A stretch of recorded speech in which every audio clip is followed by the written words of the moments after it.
मेरे प्यारे दोस्तों, मेरे प्यारे साथियों, अब तक आपने इलेक्ट्रिसिटी का जो चैप्टर है क्लास 10th साइंस का, वो आपने काफी अच्छे से कर लिया होगा। मैंने कई सारे लेक्चर्स अपलोड करे हुए हैं। मैंने पूरा प्रयास किया, पूरा ट्राई किया कि आपको बहुत अच्छे से समझ में आ जाए। कई सारे एक्सपेरिमेंट भी साथ साथ मैंने करके बताया। कई सारे हमने प्रॉब्लम भी आपको समझाया कि प्रॉब्लम में कैसे अप्लाई करेंगे हम लोग, और एनसीईआरटी के एक्सरसाइज और एनसीईआरटी के क्वेश्चंस को भी मैंने डिस्कस किया। अब बात ये आती है कि सपोज आपका एग्जाम आ जाए, और एग्जाम कल है, मैं सपोज एग्जाम, और मैं आज चाहता हूं कि कुछ ऐसी चीज मिल जाए जिससे कि मैं काफी कम टाइम में उसे रिवाइज कर सकूं, बहुत ही कम टाइम में। तो मैंने अब वही करा है कि करंट इलेक्ट्रिसिटी का आपके सामने मैंने माइंड मैप या की पॉइंट्स का प्रेजेंटेशन देने का प्रयास कर रहा हूं, और इसके थ्रू आप बहुत जल्दी से काफी कम टाइम में पूरे चैप्टर के की पॉइंट्स को रिकैप भी कर लेंगे और माइंड में स्टैब्लिश भी कर सकते हैं। तो देखते हैं, सबसे पहले बात यहां पे क्या है कि करंट आखिर होती क्या है। तो करंट होती है rate of flow of charge. Current is the charge flowing per unit time. Suppose एक मेटालिक वायर ले लिया, जैसे यहाँ पे देखिए एक मेटालिक वायर है, और ये दिख रहा है ना, ये सारे इलेक्ट्रॉन्स हैं जो जो आपके, और इस मेटालिक वायर की लेंथ एल है, क्रॉस सेक्शनल एरिया ए दिखाई गई है, और इसके अक्रॉस एक पोटेंशियल डिफरेंस वी मैंने अप्लाई कर दिया है, जिसकी वजह से करंट आई फ्लो कर रही है। और ये आई, जैसा कि बताया गया था कि it is nothing but it is the charge flowing per unit time, मतलब क्यू बाई टी। क्यू यहाँ पे चार्ज होता है, टी टाइम होता है। चार्ज का यूनिट कूलम्ब होता है, करंट का यूनिट एम्पियर होता है, और 1 एम्पियर इक्वल टू 1 कूलम्ब पर सेकेंड। मैंने साथ में यहाँ पे डेफिनेशन भी दे दिया। अब इस पोटेंशियल डिफरेंस V के अप्लाई करने की वजह से चार्ज फ्लो कर रहा है एक जगह से दूसरी जगह। दैट मीन्स ये एक्सटर्नल सोर्स कुछ ना कुछ वर्क परफॉर्म कर रहा होगा, जो कि पोटेंशियल डिफरेंस V अप्लाई करा हुआ है। अब चार्ज Q को यदि पोटेंशियल डिफरेंस V से मूव कराए कोई भी एक्सटर्नल एजेंट या एक्सटर्नल सोर्स, तो उस केस में कुछ ना कुछ एक्सटर्नल एजेंट या सोर्स वर्क परफॉर्म करती है, और ये जो वर्क परफॉर्म दिया जाता है that will be given by Q into V, charge flow into potential difference, जितना भी चार्ज आप फ्लो कराते हैं। तो this is called the work performed. अब ऐसा करते हैं कि दोनों साइड टाइम से डिवाइड कर देते हैं। जब टाइम से डिवाइड कर देंगे तो W बाई टी, ये Q बाई टी, यहां भी Q बाई टी हो गया, इनटू V। अब बताइए Q बाई टी यहां पे कितना है, I, और W बाई टी क्या होता है, पावर। तो power delivered by the source that will be equal to VI। तो यहां से आ गया power delivered by the source V into I, right. अब बात आती है यहाँ पे कि नेक्स्ट जो बहुत ही इंपॉर्टेंट पॉइंट यहाँ पे इस चैप्टर का है, वो ये है कि इस वायर को हम लोग, ये मेटालिक वायर को हम लोग इस तरीके से रिप्रेजेंट करते हैं, जिसको रेसिस्टेंस कहते हैं। यदि आपने पोटेंशियल डिफरेंस अप्लाई कर रखा है तो इसके अक्रॉस से पोटेंशियल डिफरेंस V आई है, तो इसके अक्रॉस से पोटेंशियल डिफरेंस V आई है। अब हमें करंट की कैलकुलेशन की जरूरत पड़ती है, और करंट की वैल्यू हम लोग डायरेक्टली निकालते हैं ओम्स लॉ का यूज करके, जो होता है V equal to IR, right. तो this is called the Ohm's law. और यहां पे रेसिस्टेंस होती है जिसकी यूनिट होती है ओम। अब ये रेसिस्टेंस जो वायर की होती है, वायर जो मेटालिक वायर की होती है, वो आखिर किस किस बात पे डिपेंडेंट होती है, तो वो बताते हैं हम लोग R equal to rho L by A से, जहां पे रो मेटेरियल हो गई इसकी, एल्युमिनियम को बनाना है तो एल्युमिनियम की रेसिस्टिविटी होगी, रो कहलाता है रेसिस्टिविटी। जो एल्युमिनियम का है तो एल्युमिनियम की रेसिस्टिविटी लेंगे, कॉपर का हुआ तो कॉपर की रेसिस्टिविटी लेंगे, तो रो यहाँ पे रेसिस्टिविटी कहलाती है। एल इस वायर की लेंथ कहलाएगी, और ए इस वायर की क्रॉस सेक्शनल एरिया कहलाएगी। तो R equal to rho L by A हो गया। अब इसका यूनिट ओम मीटर होता है, ये भी ध्यान में रखेंगे, ताकि क्योंकि ये भी यूनिट वगैरह ही पूछ दिया जाता है, तो रो का यूनिट यहाँ पे ओम मीटर होता है। अब बात यहाँ पे ये तो हो गई।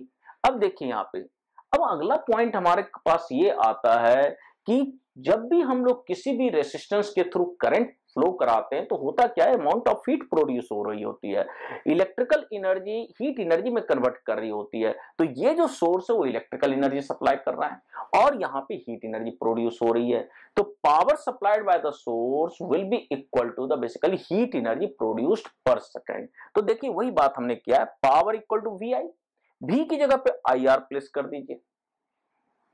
तो heat produced in this resistor per unit time H by T will be given by IR into I।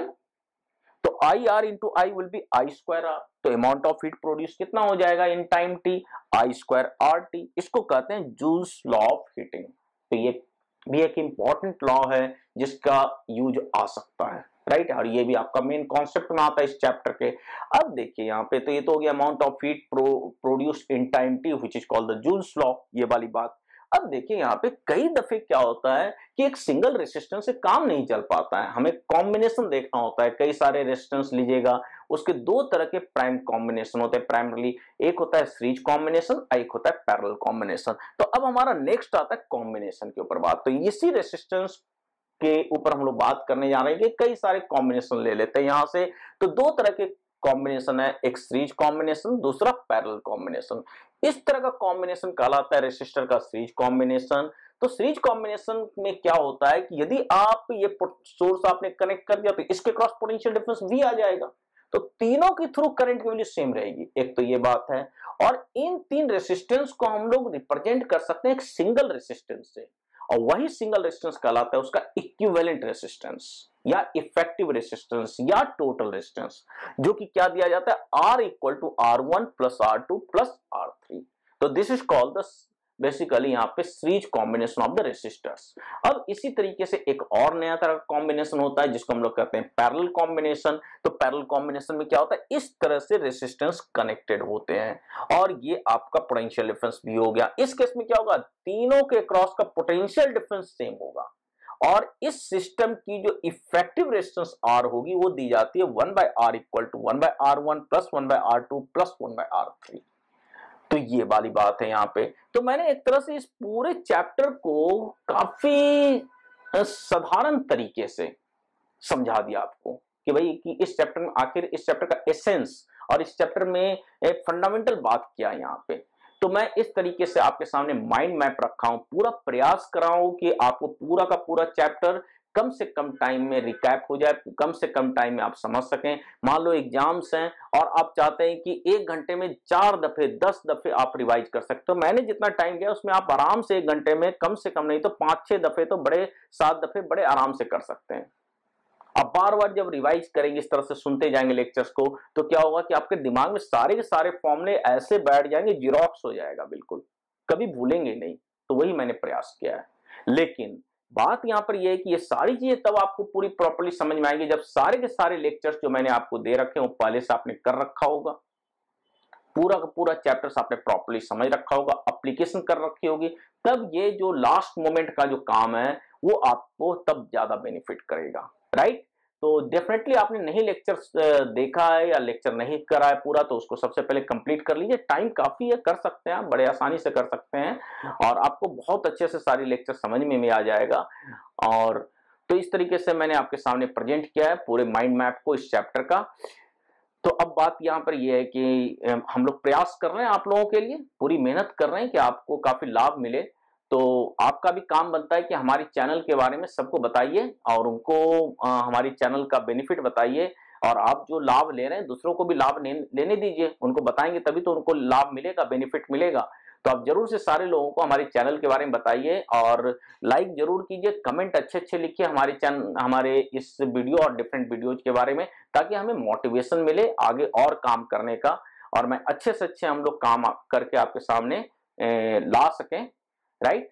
Video lectures को लाइक कीजिए, उसमें कमेंट लिखिए और सब्सक्राइब कीजिए। मिलते हैं अगले सेशन में कुछ नई बातों के साथ, कुछ ना कुछ नए कॉन्सेप्ट्स के साथ और कुछ ना कुछ नए प्रॉब्लम के साथ। Okay, thank you very much.